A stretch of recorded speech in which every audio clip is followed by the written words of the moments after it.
Avez-vous déjà senti que votre chat vous regardait d'une manière différente? Comme s'il savait quelque chose sur vous que vous ne savez même pas? Il existe un moment, presque magique, quand vous rentrez chez vous après une journée terrible. Vous n'avez même pas encore enlevé vos chaussures, et il est là. Votre chat. Vous observant depuis son petit coin spécial, avec ses yeux qui semblent traverser votre âme. Ce n'est pas une coïncidence. Ce n'est pas la fin. C'est quelque chose de bien plus profond.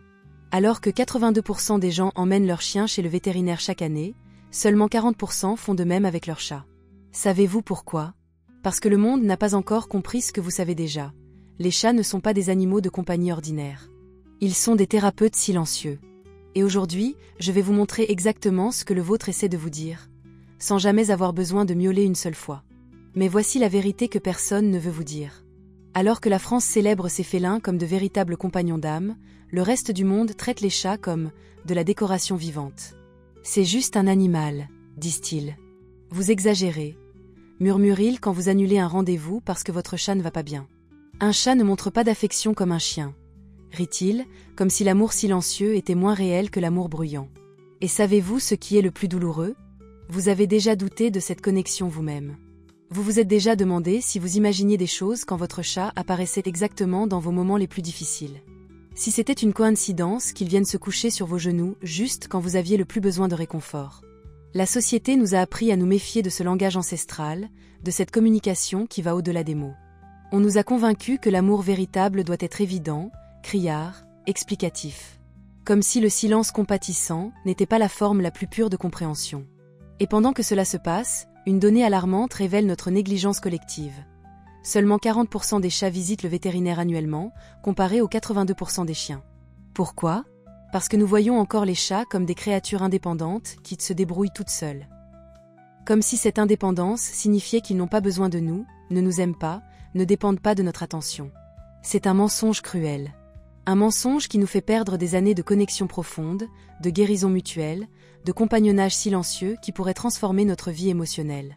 Les Français l'ont compris depuis des siècles. C'est pourquoi ils ont l'une des populations félines les plus saines et les mieux soignées d'Europe. Ils savent que derrière ces yeux félins existe une âme ancienne, capable de lire notre énergie, nos peurs, nos joies, et de répondre avec une précision qui nous couperait le souffle si nous prenions le temps d'observer vraiment. Mais nous ne prenons pas ce temps. Nous courons, nous ignorons, nous minimisons. Et nos chats continuent d'essayer de nous atteindre dans le seul langage qu'ils connaissent, l'amour silencieux et inconditionnel. Laissez-moi vous parler de Marie, une institutrice de Lyon, âgée de 52 ans. Elle vivait seule depuis 3 ans, après un divorce qui l'avait laissé questionnant sa propre valeur. Travail, maison, travail, maison. Une routine grise qui reflétait exactement ce qu'elle ressentait à l'intérieur. Un jour, en rentrant de l'école, elle trouva un chat noir abandonné devant la grille de son immeuble. Maigrichon, effrayé, avec un regard qu'elle reconnut immédiatement. Le regard de quelqu'un qui a déjà été rejeté avant. « Je ne peux pas », murmura-t-elle. « Je ne peux pas. » Mais ses mains ouvraient déjà la porte. Les premiers jours, Marcel, oui, elle l'appela Marcel, ne faisait qu'observer. Ne s'approchait pas, ne demandait pas de caresses. Il observait, comme s'il étudiait son âme. Marie trouvait cela étrange. Pourquoi ne joue-t-il pas? Pourquoi ne ronronne-t-il pas quand je le caresse? Jusqu'à ce soir où, après avoir reçu un appel cruel de son ex-belle-mère, Marie s'effondra sur le canapé du salon, pleurant comme elle n'avait pas pleuré depuis des mois. Le sentiment de ne pas être assez bien, d'avoir échoué, d'être seule au monde, tout est venu d'un coup. Et puis elle l'a senti. Un poids doux sur ses genoux. Marcel était monté silencieusement et s'était installé contre elle, non pas comme un geste dramatique de consolation, mais comme une présence. Solide, chaleureuse, Constante. Il n'essayait pas de réparer sa douleur. Il ne faisait pas de bruit pour la distraire. Il restait simplement. Et pour la première fois depuis des années, Marie ne se sentit pas seule. Mais la vraie magie s'est produite dans les semaines suivantes. Marcel commençait à apparaître chaque fois que Marie rentrait stressée du travail, avant même qu'elle ne montre le moindre signe extérieur. Comme s'il sentait la tension dans l'air, dans son énergie, sur une fréquence invisible aux yeux humains. Quand elle avait des insomnies, il dormait à côté du lit, comme un gardien silencieux. Quand elle riait en regardant des films, il venait se frotter contre elle, comme s'il voulait participer à la joie. Quand elle pleurait, et elle pleurait encore parfois, il ne fuyait pas l'inconfort comme le faisaient les gens. Il demeurait présent, inébranlable. Marie me raconta cela dans un café à Montparnasse, les larmes aux yeux, il comprend mon âme sans que j'aie besoin de parler. Pour la première fois de ma vie, je me sens vraiment vue. Pas jugée, pas analysée, pas réparée. Juste, vue. Et peut-être, au fond de vous, reconnaissez-vous cette sensation. Peut-être avez-vous aussi ces moments avec votre chat où le temps s'arrête, où les mots sont inutiles, où vous ressentez une connexion que vous ne pouvez expliquer à personne. Ces moments où vous pensez « Est-ce que j'imagine ? Est-ce qu'il me comprend vraiment ?» La réponse est oui. Et non, vous n'êtes pas fou de ressentir cela. Vous ne faites que redécouvrir un langage que l'humanité a presque oublié. Le langage du cœur silencieux, de la présence pure, de l'amour sans condition ni explication. Un langage que les Français n'ont jamais cessé de parler. Imaginez vous réveiller chaque matin en sachant qu'il existe quelqu'un au monde qui vous comprend complètement. Pas seulement vos mots, mais vos silences. Pas seulement vos joies, mais vos tempêtes intérieures. Pas seulement qui vous prétendez être, mais exactement qui vous êtes, avec toutes les imperfections, peurs et beautés cachées. C'est ce qui arrive quand vous comprenez finalement le langage secret de votre chat. Marie l'a découvert. Et sa vie a changé de façon qu'elle n'aurait jamais imaginée. D'abord, le calme intérieur est venu. Vous connaissez cette anxiété constante, cette sensation d'être toujours branché, toujours préoccupé par le prochain problème ? Marcel a enseigné à Marie quelque chose de révolutionnaire, l'art de la présence pure. Les chats ne vivent ni dans le futur ni dans le passé. Ils existent entièrement dans l'instant présent. Et quand vous apprenez à vous synchroniser sur cette fréquence féline, quelque chose de magique se produit. Votre esprit arrête de courir. Vous apprenez à respirer à nouveau. Puis vint la guérison émotionnelle. Vous connaissez ces vieilles blessures que vous portez ? Ces voix intérieures qui murmurent que vous n'êtes pas digne d'amour, qu'il y a quelque chose qui cloche chez vous, que vous êtes destiné à la solitude. Elles commencent à se taire en présence d'un amour qui ne juge pas. Parce que les chats se fichent de votre passé. Ils se fichent que vous ayez échoué dans le mariage, perdu votre travail, déçu des gens. Ils voient votre essence. Et choisissent de rester. Marie m'a dit quelque chose de profond. Marcel m'a appris que je suis aimable exactement comme je suis. Sans avoir besoin de me prouver, me modifier ou m'expliquer. Combien de thérapies, combien de livres de développement personnel, combien de nuits blanches gaspilleriez-vous pour arriver à cette conclusion ? Votre chat le sait déjà sur vous. Mais les bénéfices vont au-delà de la guérison personnelle. Vous développez une intuition extraordinaire. Quand vous apprenez à lire les subtilités félines, le mouvement presque imperceptible de la queue, l'angle exact des oreilles, l'intensité spécifique du regard, vous ne comprenez pas seulement mieux votre chat. Vous devenez plus sensible aux nuances humaines aussi. Parce que la même délicatesse nécessaire pour interpréter un miaulement faible se traduit par une capacité plus grande à percevoir quand un ami est triste, quand un collègue a besoin d'espace, quand quelqu'un demande de l'aide sans mots. Vous devenez plus empathique, plus présent, plus humain.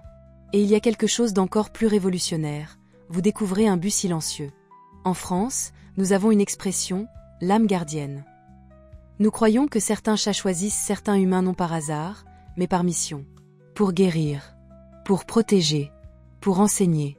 Imaginez découvrir que votre chat n'est pas arrivé dans votre vie par coïncidence, mais parce qu'il a reconnu en vous une âme qui avait besoin exactement du type de médecine que lui seul pouvait offrir. Cela change tout. Cela change comment vous vous voyez. Comment vous voyez votre valeur. Comment vous comprenez votre place dans le monde. Vous arrêtez de vous sentir aléatoire et commencez à vous sentir choisi. Mais peut-être que le bénéfice le plus beau est la paix qui vient avec l'acceptation mutuelle. Vous arrêtez d'essayer de faire de votre chat un chien. Vous arrêtez d'attendre des démonstrations dramatiques d'affection. Vous arrêtez d'interpréter son indépendance comme un rejet. Et dans cet espace d'acceptation totale, quelque chose de miraculeux fleurit. Un amour si pur, si libre d'attente, si basé sur l'être et non sur le faire, qu'il devient presque spirituel. Marie résume parfaitement. Marcel m'a appris à aimer sans avoir besoin de posséder, à être présente sans avoir besoin de contrôler, à recevoir de l'affection sans avoir besoin de la mériter. Il m'a appris que l'amour véritable est silencieux, constant et libre. Ce ne sont pas seulement des leçons sur les chats. Ce sont des leçons sur comment vivre une vie pleine, connectée et significative. Alors comment éveillez-vous cette connexion ancestrale que les Français maîtrisent depuis des siècles ? Comment transformez-vous votre relation avec votre chat de superficiel à sacré ? La réponse réside dans un rituel simple, mais profond, que j'ai appris en passant des mois à étudier les tuteurs français les plus connectés avec leurs félins. Je l'appelle le moment sacré. Et aujourd'hui, je vais vous enseigner exactement comment faire. Premièrement, le regard silencieux. Chaque jour, En arrivant chez vous, avant de vérifier vos messages, avant de penser à la prochaine tâche, vous allez trouver votre chat et simplement regardez. Pas pour faire des câlins. Pas pour jouer. Juste regardez. Laissez vos yeux rencontrer les siens. Respirers lentament. Et observez sans hâte, sans agenda, sans attente. Les Français savent que les yeux sont la fenêtre de l'âme féline. Quand vous regardez vraiment, vous ne voyez pas seulement, mais vous regardez. Vous dites « Je te reconnais ». « Je te vois ». Tu comptes. Faites cela pendant seulement 2 minutes. Tous les jours. Sans faillir. Deuxièmement, la présence pure. Une fois par jour, asseyez-vous par terre, au même niveau que votre chat. Sans téléphone, sans distraction. Juste vous et lui, partageant le même espace. N'essayez pas d'attirer son attention. N'appelez pas. Ne forcez pas l'interaction. Soyez simplement une présence calme et disponible. Marie m'a enseigné, les chats ne viennent pas quand on les appelle, ils viennent quand on devient quelqu'un qu'ils veulent rejoindre. Devenez cette personne. Calme, présente, fiable. Troisièmement, le rituel du retour. Chaque fois que vous rentrez chez vous, avant de faire quoi que ce soit, dédiez les 5 premières minutes entièrement à votre chat. Pas pour jouer énergiquement ou faire la fête. Pour une reconnexion silencieuse. Parlez-lui d'une voix douce, racontez-lui votre journée, laissez-le sentir vos vêtements, votre énergie, vos expériences. Vous dites, sans mots, j'étais loin, mais tu étais dans mon cœur. Maintenant je suis ici, entièrement présent pour toi. Quatrièmement, l'observation sacrée. Commencez à tenir un petit journal. Cela peut être juste des notes sur votre téléphone, sur les habitudes de votre chat. Quand s'approche-t-il de vous? À quel moment cherche-t-il la connexion? Comment réagit-il à vos différentes émotions? Pas comme un scientifique étudiant une expérience, mais comme un ami essayant de comprendre un autre ami. Les Français savent que chaque chat est unique. Marcel se connectait avec Marie dans les moments de tristesse. D'autres chats se connectent dans la joie, d'autres dans la tranquillité, d'autres dans le changement. Découvrez le langage spécifique de votre chat. Cinquièmement, l'amour sans attente. Peut-être le plus difficile, mais le plus transformateur. Arrêtez d'attendre que votre chat démontre son affection de la façon dont vous aimeriez.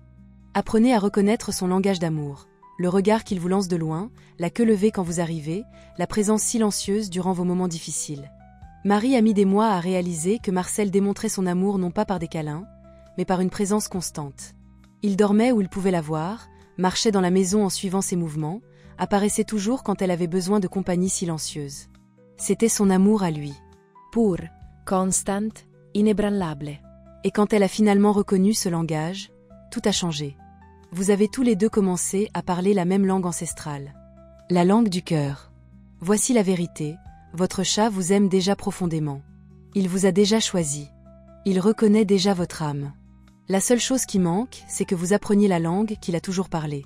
Et quand cela arrivera, quand vous vous connecterez sur cette fréquence silencieuse et sacrée, vous découvrirez quelque chose qui changera votre vie pour toujours. Vous découvrirez que vous n'avez jamais été seul. Qu'il y a une âme ancienne, sage et aimante partageant votre maison, votre vie, votre cœur. Une âme qui vous a choisi non pas pour ce que vous faites, mais pour ce que vous êtes. Et cette découverte, cette connexion, cet amour silencieux et profond, c'est ce qui transforme une maison en foyer. C'est ce qui transforme la solitude en compagnonnage. C'est ce qui vous transforme en quelqu'un qui, finalement, comprend le langage le plus pur de l'amour. Commencez aujourd'hui. Commencez maintenant. Votre chat attend. Il a toujours attendu. Et si vous voulez recevoir plus de réflexions comme celle-ci, sur la sagesse secrète de nos compagnons félins, abonnez-vous à la chaîne. Chaque semaine, nous apportons de nouvelles découvertes sur ce monde fascinant des chats qui choisissent nos âmes. Parce que vous méritez de comprendre le langage de l'amour le plus pur qui existe. L'amour silencieux de votre chat.